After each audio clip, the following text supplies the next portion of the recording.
Licenciado. Buenas tardes, licenciado. Buenas tardes. Buenas tardes, licenciado. Buenas tardes, mucho gusto, compañeros. Buenas tardes, espero que estén muy bien, que les haya ido muy bien en sus exámenes. Me retrasé un poquito porque estoy viendo lo de las notas, pero se me atrancó un poquito con algunos compañeros que no pusieron bien sus carnet. Pero ya para hoy en la noche, mañana temprano, ya tenemos publicadas las notas. Solo les puedo anticipar que en el caso de las compañeras Flor y Carol, yo creo que es Flor Ardavín, si no estoy mal, y Carolina, Carolina, pero no me recuerdo el apellido ahorita, son de las notas más altas que vamos en esta sección. Entonces espero ya hoy en la noche, mañana terminamos de confirmarlas, ¿verdad? Bueno, vamos a retomar, compañeros, donde nos quedamos en la última clase. Recuerden ahorita que ya para el examen del segundo parcial que nos corresponde, ya para este parcial que se acerca, ya aquí en este parcial vamos a necesitar dos trabajos. Uno es el diploma del curso que ustedes ya se inscribieron y ya debieron estar finalizando o ya estarán por finalizar. Y un trabajo que les voy a dejar de una sentencia de la Corte Interamericana de Derechos Humanos, pero esa es en la próxima clase, lo vamos a ver. Les voy a dejar el documento para que empiecen a trabajar en eso.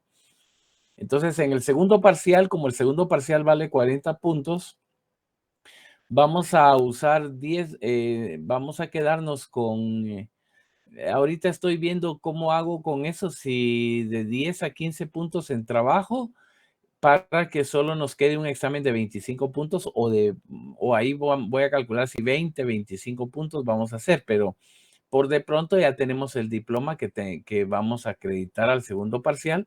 Lo de las sentencias de la Corte Interamericana de Derechos Humanos, que ese es otro tema que les tengo, que vamos a trabajar para el segundo parcial, y otro trabajo que vamos a hacer por ahí para que tal vez sumemos unos 15 puntos. Y así el examen nos queda de 25 del segundo parcial. Pero eso en el transcurso de estos días lo vamos a concluir. Vamos a seguir avanzando en eso. Por de pronto vamos a empezar con el contenido del segundo parcial.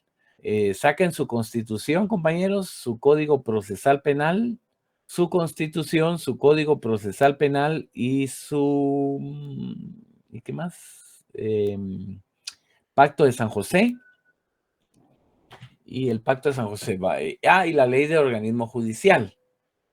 Vamos a tener presentes entonces para continuar con el contenido que teníamos para el segundo parcial. Si ustedes se recuerdan, lo último que hablamos en la clase antes del examen parcial, nosotros platicamos sobre la flagrancia, ¿verdad? Todo lo relacionado a la flagrancia. Entonces, vimos el artículo 257 del procesal penal que regula lo relacionado a la flagrancia y hablamos de las tres condiciones que deben dar para que se produzca flagrancia, ¿verdad? Bueno, entonces ahora, en ese marco, como ya teniendo presente ese marco de la flagrancia, ahora quisiera yo que avanzáramos un poquito en relación a qué pasa cuando no hay flagrancia, ¿verdad? ¿Qué pasa cuando no se ha producido la flagrancia? ¿Verdad? ¿Cómo es que se hace si de la investigación no se detecta flagrancia? Solo déjenme buscar necesito un programa que no encuentro que se me hizo. Solo denme un segundito en lo que aquí veo en un programa que no sé qué se me hizo, espérenme. ¿Qué se me hizo este?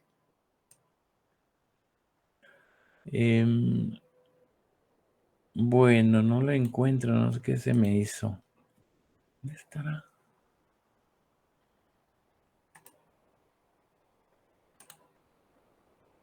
Permítanme, solo estoy buscando una aplicación que necesito.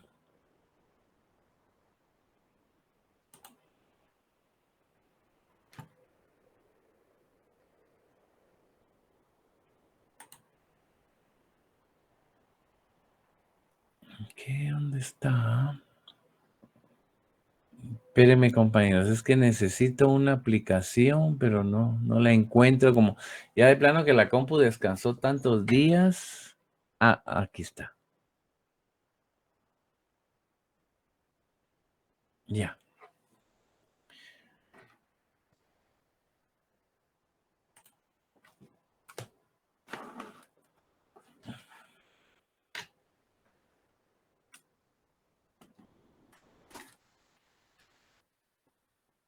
Aquí está.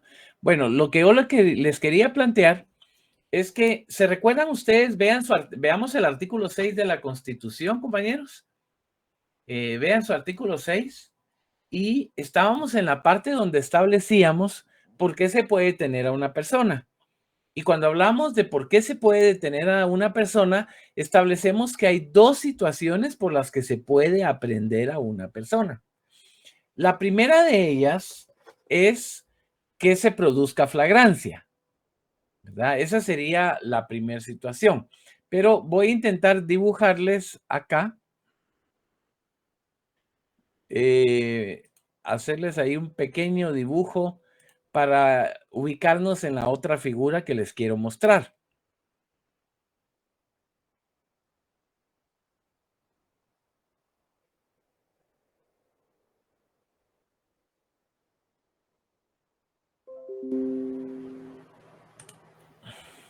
Bueno, entonces tenemos, ¿por qué se puede detener a una persona? Establecimos que según el artículo 6 de la Constitución, establece dos situaciones para poder detener a una persona.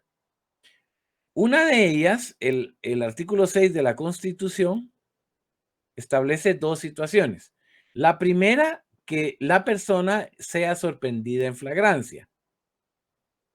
Esa sería la primera situación. Ahora, la otra condición, ¿se recuerdan ustedes cuál es la otra condición? Es que haya una orden. Entonces, solo hay dos posibilidades. O tengo flagrancia o, o tenemos una orden, ¿verdad? Entonces, solo tenemos dos situaciones. Denme un segundito, compañeros, solo quiero ver algo que se me está trabando aquí. Por favor, denme un segundito y ahorita solo reviso eso y regreso. Denme un minuto, por favor.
Bueno, perdón, compañeros. Entonces les estaba diciendo que dos situaciones son las que se pueden dar, ¿verdad? Y que ahí lo ven ustedes en el artículo 6 de la Constitución. O la persona es sorprendida en flagrancia, o por ejemplo, vieron ustedes las noticias hoy y vieron ustedes en las noticias hoy que el Ministerio Público llegó a la casa de una abogada que es defensora del señor Juan Francisco Sandoval y llegó a aprenderla. Entonces ellos ya llegaban con orden, ellos ya iban con la orden. ¿verdad? Y la flagrancia es cuando detienen a las personas en la calle o las detienen así de repente, ¿va? Pero en este caso no, ya iban con la orden. Entonces ahora lo que yo les quiero platicar es cómo llegamos a la orden, cómo se llega a la orden. En ese marco, vean su procesal penal, compañeros, cuál es el artículo que habíamos mencionado en relación a la orden judicial de la orden de aprehensión.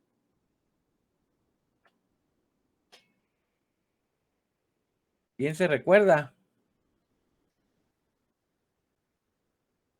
Vean el 266.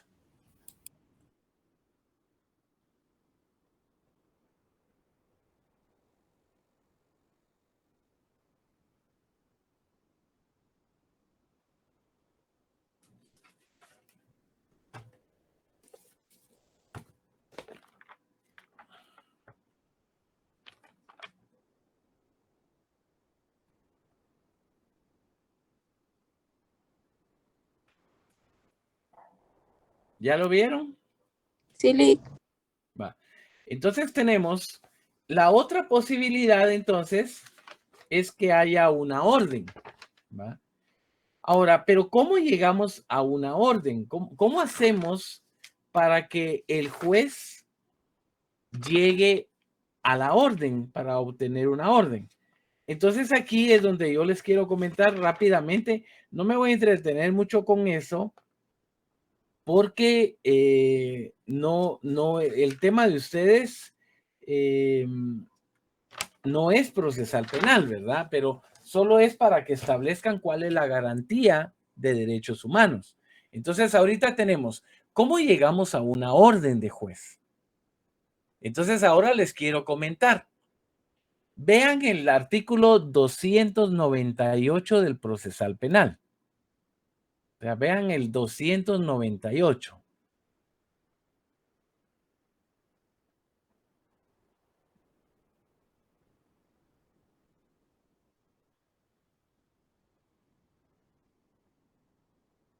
298, ¿ya lo vieron? Sí, Lick, sí. Va. En el 298 del procesal penal, nosotros lo que encontramos es lo que comúnmente, digamos que normalmente, se le denomina como actos introductorios. Se le denomina actos introductorios. Vean el 297, perdón, me equivoqué, es 297. Entonces vean arriba del 297 como dice. Dice actos introductorios. ¿Cuáles son los actos introductorios? ¿verdad? Entonces, ¿cuáles son los actos introductorios? Vean primero, actos introductorios, el 297, que es la denuncia.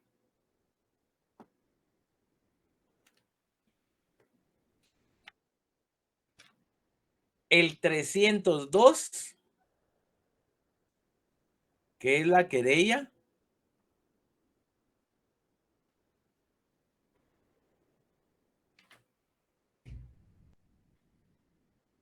El 304, que es la prevención policial.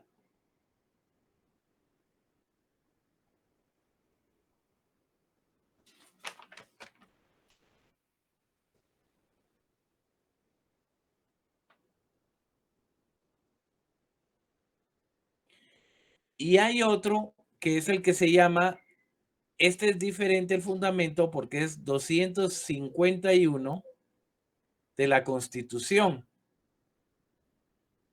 que se llama conocimiento de oficio.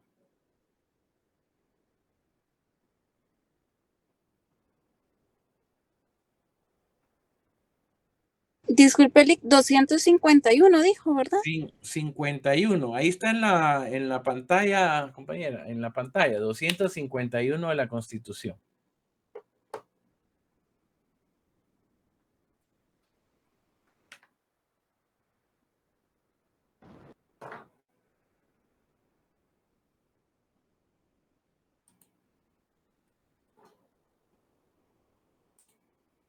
Bueno, entonces, compañeros, estos son lo que se les conoce como actos introductorios.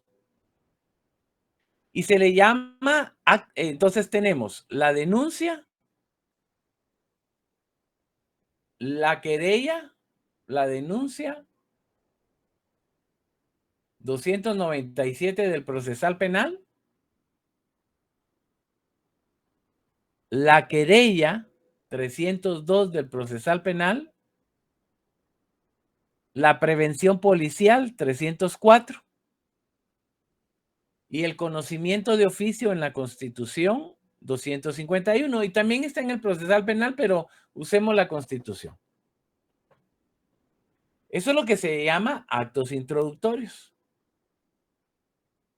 Básicamente, compañeros, básicamente los actos introductorios podríamos decir que son los actos mediante los cuales la autoridad se entera de la noticia de un delito o de la noticia de la posibilidad de un delito. Por eso se le llama actos introductorios, ¿verdad? Es la forma, el mecanismo por el cual la autoridad se entera de un delito o tiene información de la posibilidad de un delito. Esos son los actos introductorios. Entonces, la denuncia, la querella, la prevención policial y el conocimiento de oficio. Básicamente, les voy a mencionar rápidamente, ¿qué es la denuncia? La denuncia en esencia, compañeros, es cuando cualquier ciudadano, cualquier persona, le informa al Ministerio Público o a la policía o al juez que se ha cometido un delito. Entonces, la denuncia en esencia, 297 del procesal penal, ¿verdad? Es el mecanismo por el medio del cual cualquier persona, toda persona o cualquier persona le hace del conocimiento de la autoridad. La autoridad sería policía, MP, digamos, juez, la posibilidad de un delito. Entonces, eso es la denuncia. Ahí está en el 297. La querella es cuando la persona agraviada del delito, directamente agraviada, comparece ante el juez porque quiere perseguir penalmente a otra persona, al autor de un delito. ¿Verdad? Voy a detenerme un poquito. Mientras la denuncia, vean, en la denuncia, cualquier persona, cualquiera, aunque no tenga interés, aunque solo vaya para la calle y ve que están cometiendo un delito del otro lado de la calle, se entera y llama a la policía. Eso es la denuncia. Una persona X que no tiene interés directo en el asunto y se entera y llama a la autoridad. Esa es la denuncia. Por lo mismo que no tiene interés directo en el asunto, no le interesa el proceso, pero sí le avisa a la autoridad. En cambio, la diferencia con la querella es que en la querella ahí sí es el interesado, el agraviado, la víctima directa, la que acude con el juez porque le causaron un delito, el interesado. Esa es la querella. Y la prevención policial es cuando la policía tiene información de que se cometió un delito, pero aquí fue la policía la que se enteró.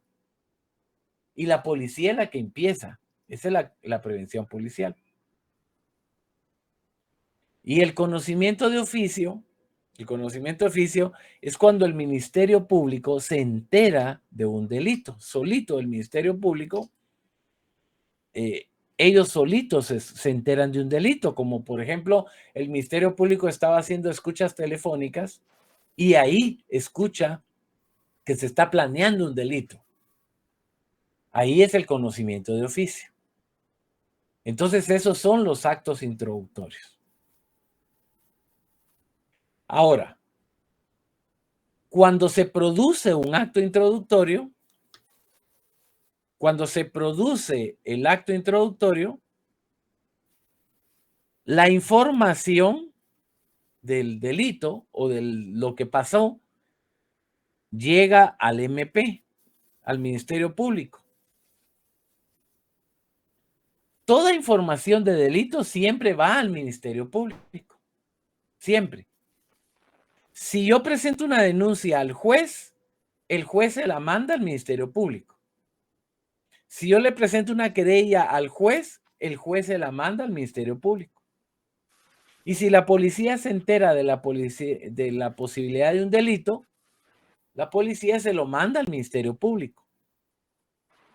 Y lógicamente en el conocimiento